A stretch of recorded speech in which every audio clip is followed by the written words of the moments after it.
We'll go in bit of details of brain.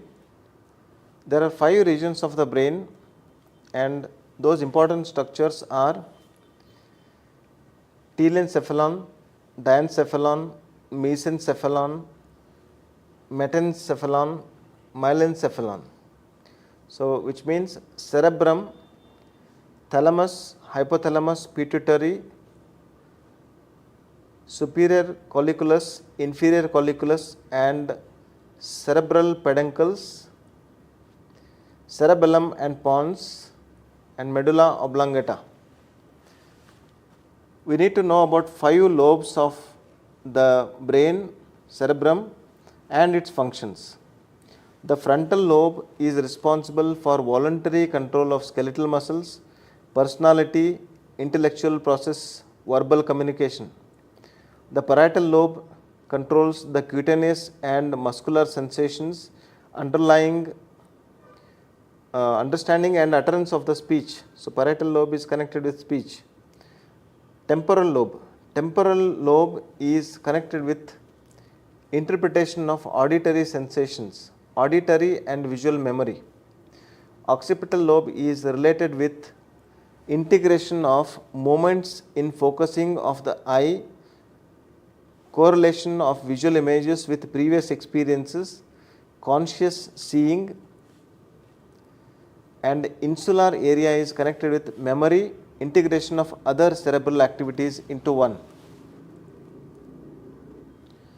So, there are various details of this, each one we do not go at this juncture regarding thalamus, hypothalamus, epithalamus, pituitary gland, pons, cerebellum.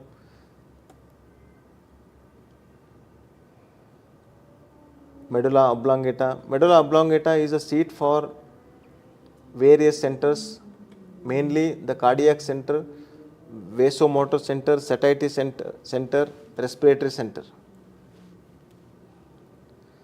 So, there is something very interesting. Rather than discussing about more of the anatomical part, I would like to mention few interesting neurotransmitters in use of in relation with the brain. There are over 200 neurotransmitters synthesized and secreted by neurons within the brain. Most important of them are acetylcholine. It transmits impulse across the synapses. Epinephrine, norepinephrine. It arouses the brain and maintains the alertness. Dopamine. It helps the motor control. Gamma aminobutyric acid, GABA. It helps for motor coordination through inhibition of certain neurons. Enkephalins and endorphins. It blocks the transmission and perception of pain, which means if the regular yoga practice is done under guidance, under regular practice, you can increase the release of GABA and endorphins where pain perception can be reduced, which means that yoga can be utilized for back pain, neck pain, knee pain, and few other pains of the body to mitigate or reduce the pains.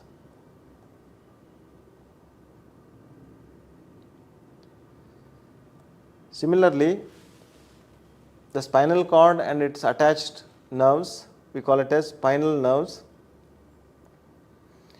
and we compare the autonomic and somatic nervous system. That is autonomic nervous system. Somatic nervous system, which is related with conscious voluntary control. Autonomic nervous system is related with involuntary control. So, mainly somatic symptoms, the skeletal muscles pathways are involved. In autonomic nervous system, the smooth muscles, cardiac muscles, and glands are involved.